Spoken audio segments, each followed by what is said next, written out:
নমস্কার বন্ধুরা, আপনাদের সকলকেই স্বাগত জানাই ঘোষ কিচেনে। রুই মাছ তো আপনারা নানানভাবেই রান্না করে থাকেন, তবে একবার এইভাবে বানিয়ে দেখুন, এর স্বাদ হয় একদমই অন্যরকম।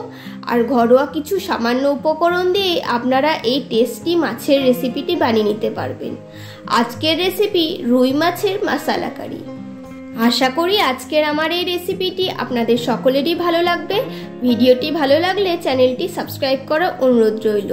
তো চলুন স্কিপ না করে দেখতে থাকুন। এই রেসিপির জন্য আমি এখানে 4 পিস মতো রুই মাছ নিয়ে নিয়েছি। এবার সবার প্রথমে মাছগুলোকে ম্যারিনেট করে নিতে হবে। তো তার জন্য আমি এখানে কি কি উপকরণ দিচ্ছি দেখে নিন। দিয়েছি এখানে লবণ, হাফ চামচ পরিমাণে লবণ দিলাম। দিচ্ছি হলুদ গুঁড়ো আমি এখানে হাফ চামচ পরিমাণে অ্যাড করেছি। আর দিচ্ছি কাশ্মীরি লঙ্কার গুঁড়ো হাফ চামচ দিয়েছি। আর দিয়ে দিচ্ছি সবশেষে সর্ষের তেল 1 চামচ পরিমাণে। এবার এই সমস্ত কিছুকে খুব ভালোভাবে মাছের মধ্যে লাগিয়ে দেব। খুব ভালোভাবে এটাকে মিক্স করে নিতে হবে।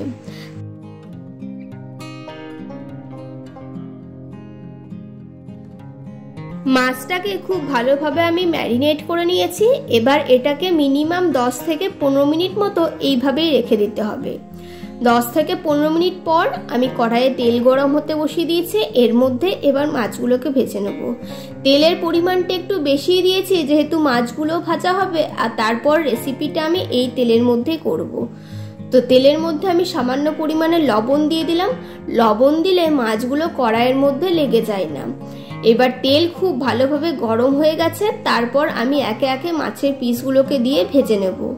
আর মাছগুলো ছাড়ার সময় গ্যাসের ফ্লেমটা মিডিয়াম করে নেব, কিন্তু অবশ্যই মাছগুলো দেওয়ার আগে যেন তেলটা পুরোপুরি গরম হয়ে থাকে, ওই অবস্থাতেই মাছগুলোকে দিতে হবে। মাছগুলো ততক্ষণে ভাজা হতে থাক আর আমি ততক্ষণে মশলাটা বানিয়ে নেব।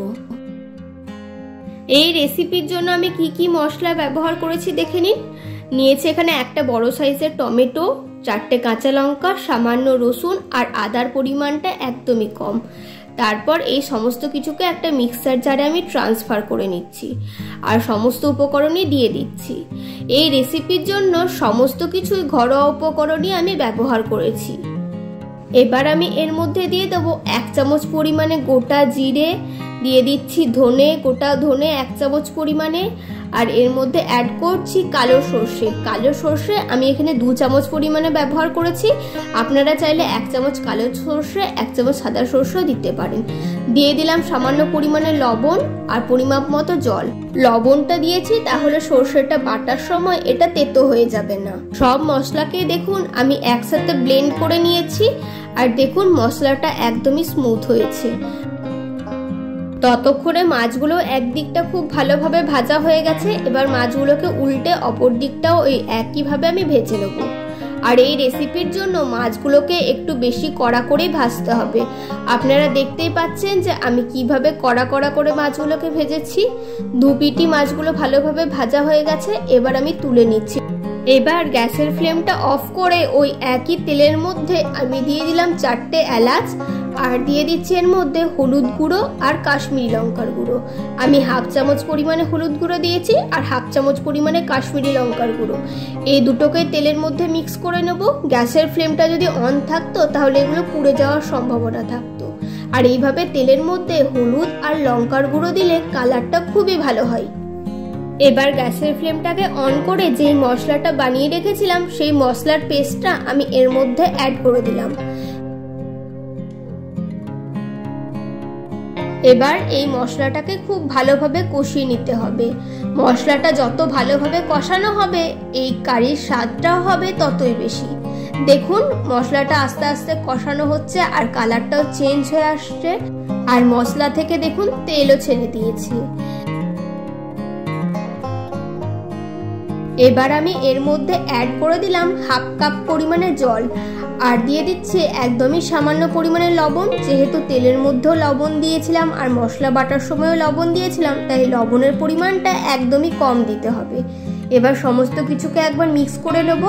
আর এই ঝোলটা একবার ফুটে ওঠার পরই আমি এর মধ্যে ভেজে রাখা মাছগুলোকে অ্যাড করে দেব।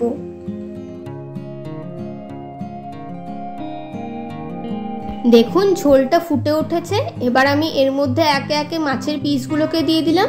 আর মাছগুলোকে দিয়ে খুব বেশিক্ষণ ফোটানোর প্রয়োজন নেই, ওই 5 থেকে 7 মিনিট মতো ঝোলের মধ্যে মাছটাকে কুক করে নিলেই হবে। আর আমি সাথে সাথে এর মধ্যে অ্যাড করে দিলাম 2টো কাঁচা লঙ্কা। কাঁচা লঙ্কাটাকে চিরেও এর মধ্যে দিয়ে দিলাম।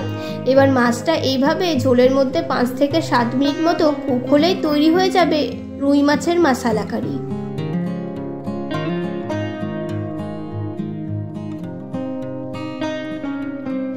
পাঁচ থেকে 7 মিনিট হয়ে গেছে, মাছের ঝোলটাও একটু ঘন হয়ে গেছে। এবার নামানোর আগে আমি এর মধ্যে অ্যাড করে দিলাম 1/2 চামচ পরিমাণে গরম মশলার গুঁড়ো। গরম মশলার গুঁড়োটাকে দিয়েও একবার মিক্স করে নেব। চলুন এটাকে একটা পাত্রের মধ্যে তুলে নেওয়া যাক। আর আপনারা দেখতেই পাচ্ছেন যে মাছের গ্রেভির কালারটা কতটা সুন্দর হয়েছে, দেখতে কতটা লোভনীয় লাগছে। এই রেসিপিটা দেখতে যতটা লোভনীয়, খেতে ঠিক ততটাই সুস্বাদু। আপনারা অবশ্যই একবার এইভাবে রুই মাছের মশলা কারি বানিয়ে দেখবেন, এটা খেতে হয় অসাধারণ। আর সামান্য কিছু ঘরোয়া উপকরণ দিয়ে আপনারা খুব সহজেই এটাকে বানিয়ে নিতে পারবেন। আশা করি আজকের আমার এই রেসিপিটি আপনাদের সকলেরই খুব ভালো লেগেছে।